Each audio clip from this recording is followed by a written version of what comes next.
Hello, hello, hello. So for today's video nga, andito ang Voltes 5.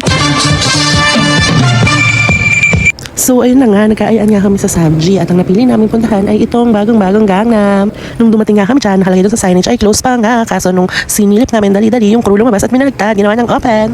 Kala tuloy namin, mabibigo na yung pangarap namin na makapag-Samji. Kaya nga nung nagbigay na ng go signal, yung crew na pwede na pumasok, dali-dali na kami pumasok at syempre binigyan na kami ng menu at sabi na i-check na yung orderin namin. At habang umorder nga kami, naisip ko na i-vlog to, kaso naisip ko rin, sabi ko bawal i-post kasi nag-long break lang kami. Pero ngayon, ipopost ko to dahil nag-declare naman kami ng tamang oras sa DTR at yun ay long break. Kaya yung nakaltas sa sahod namin ay pagkakitaan natin through vlog. Okay lang naman siguro mag-recharge paminsan-minsan, lalo na kung sumama ka sa isang madugong bank recon habang nag-EFS, deadline pa more. Unti-unti na nga sinaserve yung aming order at inuna na nila ang mga pork. Kaya makikita niyo sobrang daming inoki, so yummy.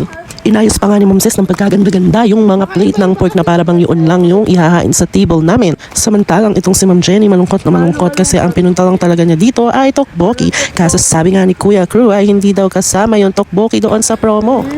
Tapos nga binubuli ko dyan si Ma'am Rochelle kasi akala ko hindi siya sasama pero sumama siya. Congratulations to you. Nabudol ka na rin ng mga gastadora mong katrabaho. Actually, nag-Samji na talaga kami last week. Kaso nga lang ay hindi kami na-satisfy kasi hindi ganun kadami yung side dish nang napuntahan namin. Kaya ito na nga, nung nagbalik yung promo ng Gangnam, dali-dali nag-ayaan na ang mga ate mong gastadora. Sobrang dami nga kasi talagang side dish dito sa halagang $3.99. Sulit ka na. May kasama pa yung hot pot, ate ko.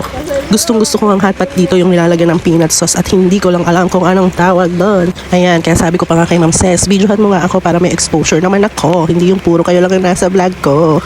Kaya nga kunya-kunyarian pa ako dyan na naghahalo ng hot pot para lang magkaroon ng exposure. Tapos ka lang PNL? Yeah.